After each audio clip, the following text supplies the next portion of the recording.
So I'm just in my shed, having a little tidy up, but thought I'd get my cuttings out that I've been growing on in this propagation tote. And these Clematis montana marjories have suddenly put on a lot of new growth on the top. So if you look along the bottom there, the roots are starting to come out the bottom, so they're well rooted. They're going to need potting on. I've checked some of these penstemons as well. They have started to root, but probably not ready to pot on yet. Haven't had much luck with these honeysuckle cuttings, but these Persicaria purple fantasy, these have rooted.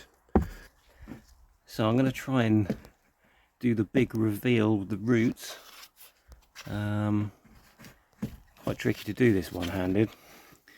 I'm holding my phone in one hand and trying to tease these out with the other. I'll just give them a little squish around until it's loosened up a bit, and then see if I can yoink one of these out.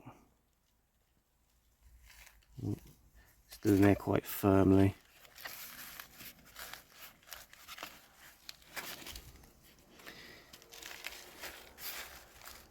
If anyone's interested in how to take cuttings of Clematis and get them to root, then I have done a video of how to do that.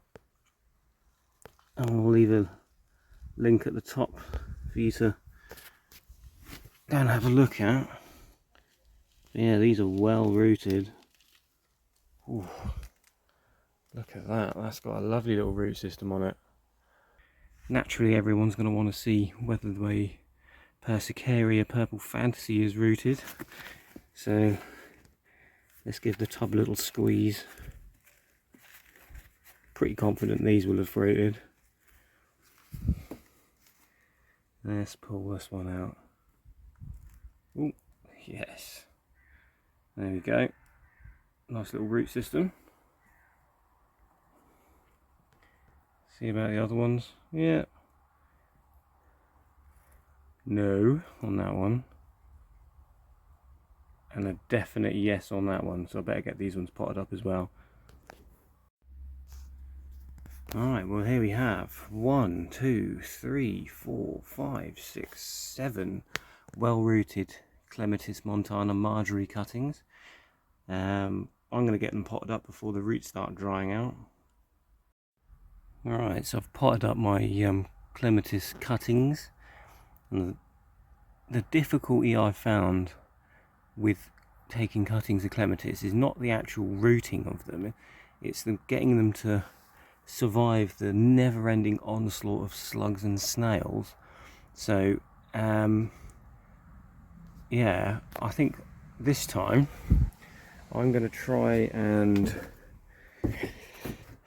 well, I'm going to keep a couple here by this shed window.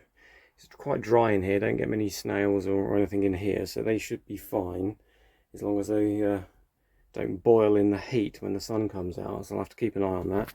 And then I might put a couple back in there as like an insurance policy.